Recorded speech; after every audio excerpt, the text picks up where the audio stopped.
Бисмилля. Жалпы мынандай сұрақ бар.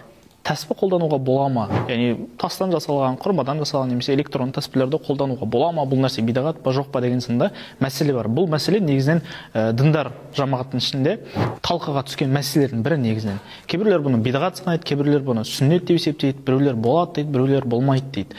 Бұған қатысты негізінен хижри санау бойынша 10-11 ғасырларда өмір сүрген Джалалуддин ас-Суюти, яғни Шафи мазхабының ғалымы имам Суюти және Ханафи мазхабының ғалымы Абдул-Хай ал-Лакнауи сынды ғалымдар аталмыш мәселеге қатысты жеке дара кітап жазған. Яғни тәспі қолданудың шариғатқа қайшы еместігі жайында, оның бидағат емес екендігі, керісінше дұрыс амал екендігіне қатысты арнайы кітаптар жазған. Сол кітапта Абу Хурайра, сахаба Абу Хурайраның радиаллаху анху 2000 тастан құралған тәспісі болғандығы айтылады. Әрі сол тәспіні толық айналдырмайынша бұл кісінің ұйықтамағандығы жайында хабарлар келеді.